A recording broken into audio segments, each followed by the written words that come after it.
Most men aren't destroyed by war, disease, or failure.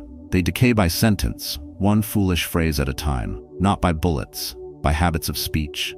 Words that rot the core, not all at once, but like termites under polished wood. I don't care what anyone thinks. That's just life. It doesn't matter. They sound bold, but they're not strong. They're surrendering in disguise. They're fear wearing pride like a mask. And the worst part? The men say they think they're winning. They think this is stoicism. It's not. It's emotional cowardice pretending to be calm. It's weakness disguised as maturity. Your words are signals. They either build your self-respect or auction it off for comfort. Every time you speak without awareness, you give others a glimpse into your deepest cracks. A man's discipline leaks through his language. His emotional immaturity? Exposed. His inner rot? Announced. Not with tears, but with 5 careless phrases repeated so often, they become his identity. This video isn't entertainment, it's a confrontation. Today we strip away the excuses. We expose 5 common things stupid men say, then replace them with the iron calm of Stoic philosophy. No fluff, no noise, only the brutal clarity of reason. So if you've ever wondered why your words don't bring you power, it's time to find out what they've been costing you. Watch closely. Speak wisely. And if you value truth more than comfort, like this video and subscribe. We're just getting started. 1. I don't care what anyone thinks. It sounds powerful. It sounds fearless. It sounds like something a man says when he's free, but it's not. I don't care what anyone thinks is not a declaration of strength. It's a shield forged in fear. It's not confidence speaking. It's a wounded ego gasping for control. And the more a man says it, the more he reveals just how much others' opinions control him. Like a cracked mirror covered in dust, his voice reflects not clarity but avoidance. He isn't detached, he's hiding. Because deep down he cares. Not about growth, but about not being exposed. He doesn't want to be wrong, doesn't want to adjust, doesn't want to be questioned. So he wraps his pride in silence and calls it self-mastery. But self-mastery isn't loud. It doesn't need to announce indifference. Real composure doesn't come from pushing everyone away. It comes from standing still in the storm and deciding who you'll be, regardless of what they see. Think of a man in a room full of voices. One criticizes him, another admires him, a third questions him. The man who's truly grounded hears it all, then filters. He doesn't flinch, he doesn't argue, he doesn't perform, he simply chooses what sharpens him.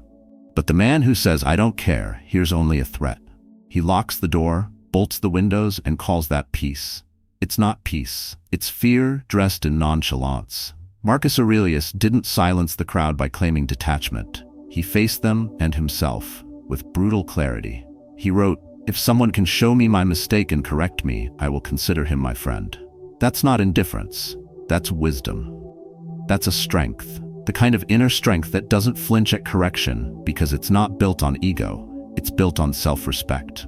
Most men avoid feedback, not because it's false, but because it forces them to confront the gap between who they think they are and who they've actually become. A Stoic man does not fear opinion. He fears being blind to the truth. He does not silence the world to feel strong. He sharpens his awareness to grow stronger. And he knows that protecting your peace doesn't mean ignoring every voice.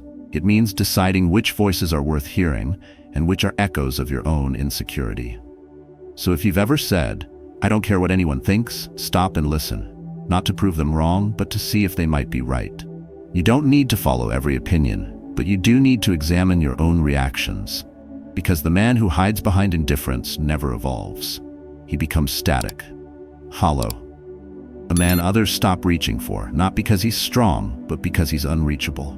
Today, let your silence be discipline, not defense. And when someone speaks truth, even if it burns, lean in. Growth doesn't come from ignoring the mirror. It comes from standing in front of it and not looking away. 2. I always speak my mind. It sounds like confidence. It sounds like courage. But more often, it's neither. I always speak my mind is a phrase men use to justify verbal laziness. It's not discipline. It's not honesty. It's the unchecked ego craving attention, masked as authenticity. The man who says it wears his lack of restraint like a badge of honor, believing that speaking impulsively is some kind of emotional freedom. But there is no freedom in being ruled by reaction. There is only chaos dressed as candor. Real men don't say everything they think. They master their thinking before speaking at all. Think of the man at the dinner table who cuts off others, who blurts out his thoughts with no pause, who believes that being real means never holding back. He thinks he commands respect. He doesn't. What people feel is tension around him, not because he's powerful, but because he's unpredictable. There's no clarity in his words, that only ego in disguise. And when challenged, he doesn't reflect, he doubles down. Because for him, silence isn't strength, it's a weakness. He doesn't realize that the more he speaks to assert control, the more he reveals his lack of it. Stoicism dismantles this illusion. Epictetus warned us long ago, nature gave us one tongue and two ears, so we could listen twice as much as we speak. A Stoic man does not avoid speaking the truth. He chooses the right time, the right tone, and the right target. His voice carries weight, not because it is constant, but because it is measured. His silence is not fear, it is a strategy. Because when you always speak your mind, what you're really saying is you've stopped refining it. Words are not weapons unless forged by discipline. They are not reflections of strength unless sharpened by thought. The Stoic doesn't speak to prove he exists. He speaks to align his soul with reason. And when he doesn't speak, it's not because he's hiding, it's because there's nothing wise to add. He doesn't mistake noise for presence. He doesn't fill the silence out of fear that people might not notice him. He is noticed precisely because he doesn't need to be heard at all. So before you speak, pause. Let the words sit in your mind like steel being tempered. Ask yourself if they bring clarity or simply echo insecurity. Ask if your truth needs to be said, or if saying it now makes it less true. Because real strength doesn't shout, it speaks when necessary and stays still when it isn't. The man who controls his tongue controls the room. Not because he dominates, but because his silence says what empty words never could. Next time the urge comes, when you feel the need to just say it, stop, breathe, decide, speak if it adds value, hold if it adds nothing. That pause isn't weakness. That pause is the birthplace of power. 3. That's just life. It rolls off the tongue like wisdom, like a sigh that seemed too much. That's just life sounds like acceptance, but it's not. It's a quiet surrender dressed in casual words. It's what men say when they've stopped fighting but still want to appear grounded. They call it stoic. It isn't. It's mental withdrawal. It's a man handing over the steering wheel of his life and pretending he's still in control. Because behind that phrase lies fatigue, the kind that doesn't show on your face, only in your decisions. You stop trying, you stop adjusting, you call it fate, but what you're really doing is renaming failure so you don't have to fix it. It's the man who sits in the same job he hates for years saying he has no choice. The father who grows distant from his kids, claiming that's how it goes. The husband who gives up on connection and blames routine. They all say the same line, that's just life. But what they're actually saying is, I've stopped believing I can affect anything, so I'll pretend it's not my fault.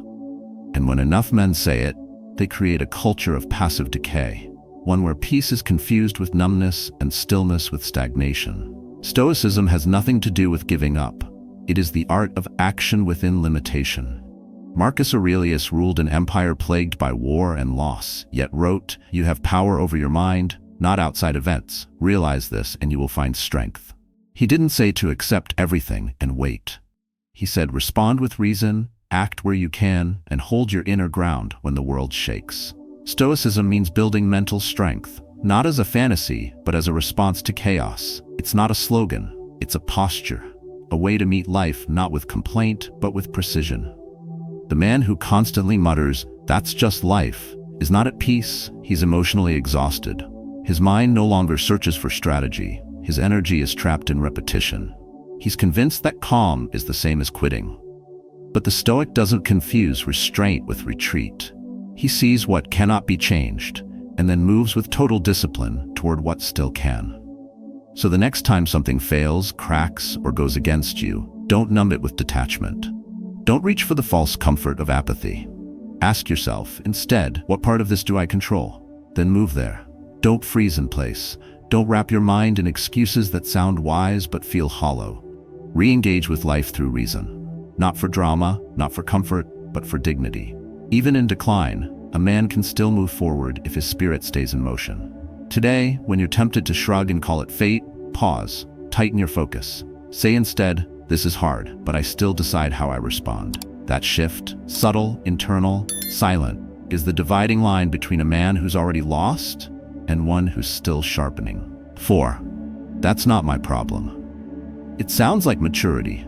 It sounds like someone who knows how to protect his peace.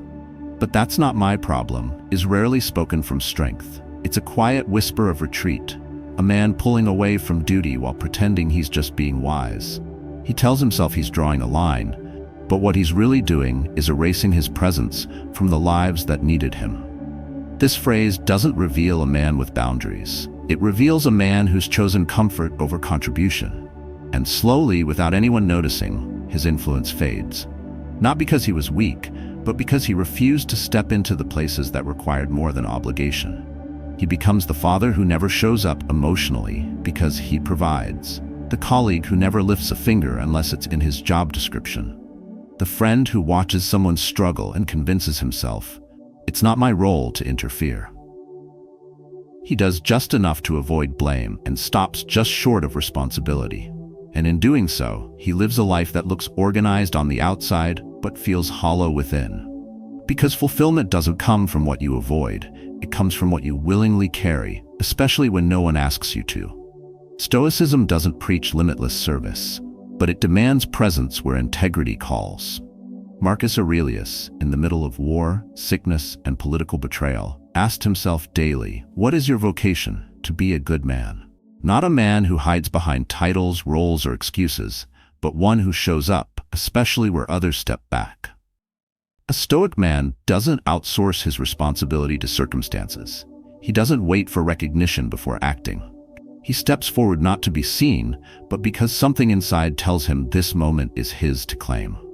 There's a difference between protecting your peace and abandoning your post. The man who lives by "that's not my problem" eventually finds himself isolated. Not because people turned away, but because he trained them to stop depending on him. Reliability is not just about showing up to work. It's about showing up to life. When you stop carrying anything that doesn't have your name on it, you stop mattering to anyone beyond utility. You're no longer a presence, you're a placeholder. So the next time you feel the pull to step over a problem and tell yourself it's not yours, pause. Ask, who would I become if I stepped in anyway? Not for applause, not for status. But discipline sometimes means doing what no one else wants to do. Because strength isn't in setting perfect boundaries. It's in recognizing the moments where those boundaries must stretch for the sake of something greater, your character. Today, take on one task that isn't yours. Solve one issue no one expects you to. Serve without credit, and you'll discover something deeper than pride, quiet strength. The kind that doesn't speak often, but when it moves, others feel safer, calmer, better. Not because you said something, but because you did what needed to be done. 5. It doesn't matter. It's the softest phrase on this list, but the most dangerous. It doesn't matter sounds harmless, detached, calm, maybe even wise. But it's the voice of a man who's grown tired of fighting, not tired from effort, but tired from believing that effort still changes anything. And that's when life begins to fade, not in one loud collapse, but in 1,000 silent withdrawals. One missed opportunity, one dismissed responsibility, one shrugged off dream. He doesn't explode, he evaporates. And no one sees it happen because the words don't sound like surrender. They sound mature. They sound like someone who's moved on. But the truth is, he hasn't moved on. He's shut down. This phrase lives in the minds of men who once cared deeply. Men who showed up, tried hard, got hurt, and then told themselves that caring only leads to pain. So they started saying it during arguments to avoid a connection, during failure to avoid ownership, during reflection to avoid action. It doesn't matter isn't peace. Its resignation was covered in a calm tone. It's what a man says when he's still bleeding, but too numb to notice. Stoicism has been wrongly confused with this kind of detachment. But real Stoic strength doesn't mean closing yourself off. It means keeping your clarity alive even when the world disappoints you.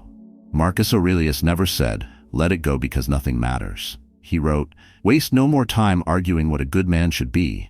Be one." His words weren't about escaping emotion. They were about enduring it with direction, feeling it, facing it, and still choosing discipline. A Stoic doesn't kill meaning. He creates it through conscious response, not passive retreat. The man who repeats "it doesn't matter" slowly strips life of its color. His relationships grow gray, his ambition dulls, his presence fades. And the tragedy is that he thinks he's being wise when he's really becoming invisible. People stop confiding in him. Challenges stop seeking him. Opportunities no longer knock because he no longer opens the door. He becomes easy to overlook, not because he lacks potential, but because he has stopped showing signs of life. And the worst part? He calls that peace.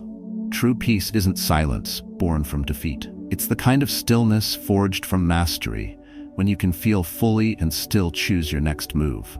That's the heart of Stoic emotional strength. Not suppression, but selective response. You don't need to care about everything, but what you do care about, your values, your discipline, your character, must matter more, not less, as life gets harder.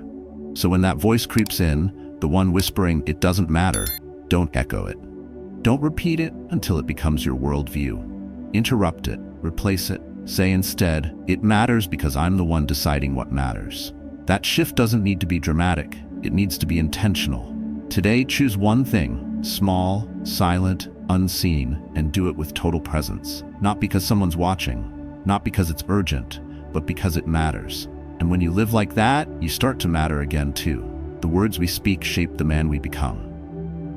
Not in bursts of emotion, but in the quiet patterns we repeat when no one is watching. Each of these 5 phrases, "I don't care what anyone thinks," "I always speak my mind," "That's just life," "That's not my problem," and "It doesn't matter," might sound harmless, but they carry weight. They reveal more than you think. They expose emotional habits built on fear, pride, and comfort. And over time, they strip away your ability to lead yourself, to grow, to be remembered with respect. A Stoic man doesn't speak to appear strong. He speaks with purpose. He stays silent, not to avoid conflict, but to sharpen thought. He accepts reality, but never uses it as an excuse to stop showing up. That's the difference. That's the path you can choose, one of quiet confidence, not loud defensiveness. One of self-control, not emotional impulse. One of the thoughtful responses, not a careless reaction. So let these ideas settle into you. Let them challenge the way you speak to others, and more importantly, to yourself. When you catch yourself using one of those weak phrases, pause, breathe, choose better. That simple practice, replacing reaction with awareness, is how you build inner strength. It doesn't happen overnight, but it begins today. Start small. Pick one phrase to eliminate this week. Replace it with something rooted in truth and discipline. Practice it in silence. Practice it in conflict. Practice it when no one's listening, because that's when it matters most. And if this spoke to you, share your story in the comments below. What phrase have you struggled with? What new words are you choosing now? Your voice might help someone else reclaim theirs. Speak less, speak better, and let your silence carry strength.